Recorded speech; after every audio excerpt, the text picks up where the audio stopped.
कई बार हम अपनी जिंदगी में आने वाली अपॉर्चुनिटीज को और छोटे छोटे मौकों को गंवा देते हैं। एक बार ऐसा ही कुछ हुआ। नदी किनारे दो लोग बैठे मछली पकड़ रहे थे। दोनों बड़े जोश में थे और जल्दी से जल्दी कोई मछली पकड़ना चाहते थे। दोनों मछुआरों ने नदी में अपना कांटा फेंका और मछली के फंसने का इंतजार करने लगे।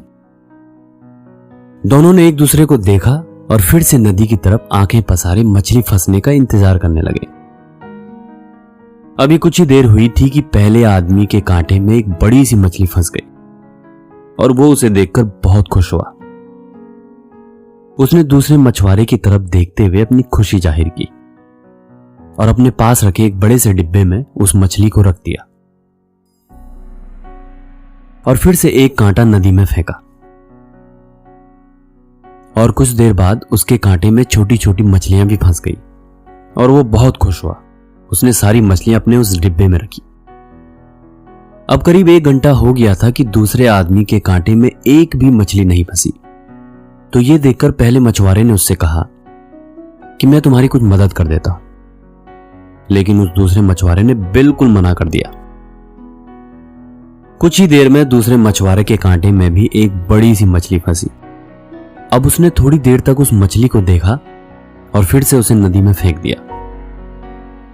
यह देखकर पहला मछुआरा हैरान तो हुआ, लेकिन उसने कुछ कहा नहीं।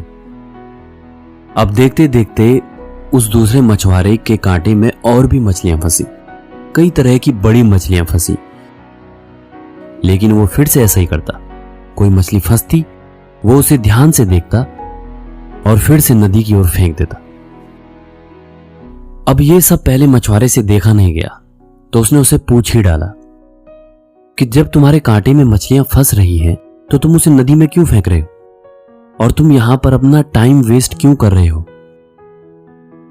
तो उस दूसरे मछुआरे ने कहा कि वो सारी मछलियां बड़ी थी और मेरे पास कोई भी बड़ा बर्तन नहीं है उन्हें पकाने के लिए, इसलिए मैं उन्हें नदी में फेंक रहा हूं। मैं कोई छोटी सी मछली की तलाश में हूं जो मेरे बर्तन में आसानी से आ जाए और मैं उसे आसानी से पका सकूं। उसका जवाब सुनकर पहला मछुआरा हंसा और उसे सलाह दी, दोस्त, अगर तुम्हारे पास बड़ा बर्तन नहीं है तो तुम बड़ी मछली को काट कर भी पका सकते हो। तो हम में से ज्यादातर लोग उस दूसरे मछुआरे की तरह होते हैं। एक बड़ा सा लक्ष्य हासिल करने की जिद में हम अपने रास्ते में आए हुए छोटे छोटे मौके और अपॉर्चुनिटीज को देख नहीं पाते। कई बार ये छोटे छोटे मौके ही हमें बड़े गोल्स की तरफ लेके जाते हैं। तो हमें अपनी जिंदगी में आने वाले हर मौके को, हर अवसर को खुशी से स्वीकार करने की जरूरत है। हो सकता है यही छोटे छोटे मौके आपको आपके बड़े गोल्स की तरफ लेके जाएं। और हमेशा याद रखिए, सपने आपके हैं तो पूरे भी आप ही करोगे, न ही कभी हालात और ना ही कभी लोग आपके हिसाब से होंगे। और मैं हमेशा आपसे एक ही बात कहता हूं, आप अपनी जिंदगी में सब कुछ हासिल कर सकते हैं। आप हर वो चीज हासिल कर सकते हैं जो आप चाहते हैं, और मुझे आपके सपनों पर यकीन है।